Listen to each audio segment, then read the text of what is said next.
ô hay gặp phúc cùng ở tên à chìm đơn là niệm à niệm chả chả là rau electric suy khá rồi nên lâu khen nhau này thực hiện electric suy khá ơi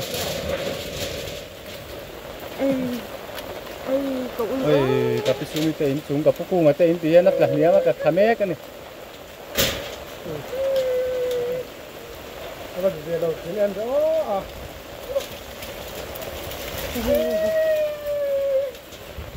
gặp phúc cùng ở tên nó là khá mê cái này thì hiện hay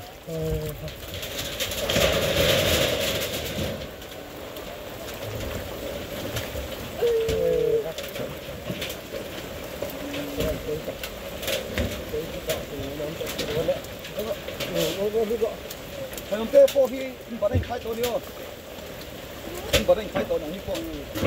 anh em mình thiệt xuống ai hôm trước anh lâu lai yên thiệt xuống cả chặt khớp mấy. In vẫn anh khai tổ mò. Ấy, nó tổ đâu gì để ha nó. Ôi. Nên ơi, chúng ta tên kia xưa làm ta. Ông tất rồi. Cái nào ông tốt hơn mình ông ba ta kìa. Nè là mình dễ là hay gặp cái súng gặp phúc cùng ở tên à chặt khá mê cái này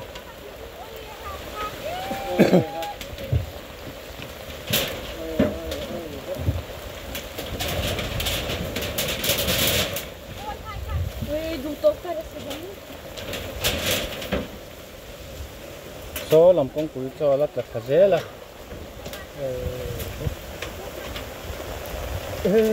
tôi lại import chìm đấy rồi. chìm to thằng import chìm to cái quan hay abo mình chặt anh mình thì hiện anh mà thì thấy tiếng man chỉ man lâu này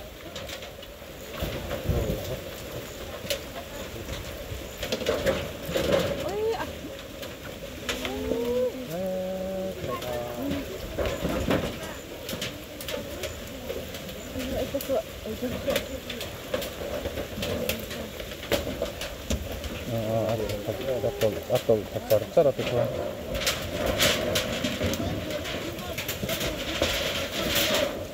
Enggak. Kalau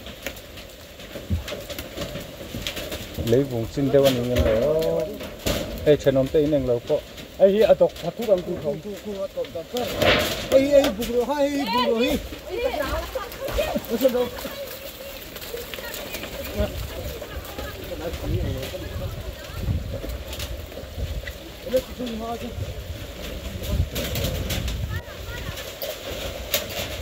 nó là char hay thì có phút ta cũng phải công thang ai son phải đón này in tập tu là xin lót lấy cái thằng đấy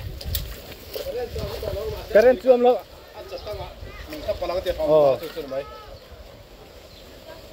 số này bạc suy bạc so cô tập nó thấu nhau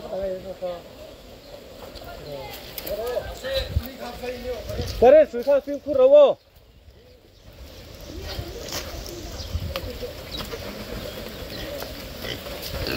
cái phụ cung ở đây thế làm bằng hít chú đồng thì lâu rồi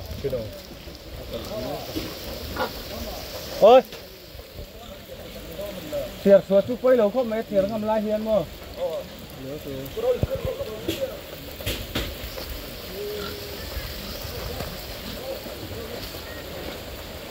itu itu nak simbah kawan buaya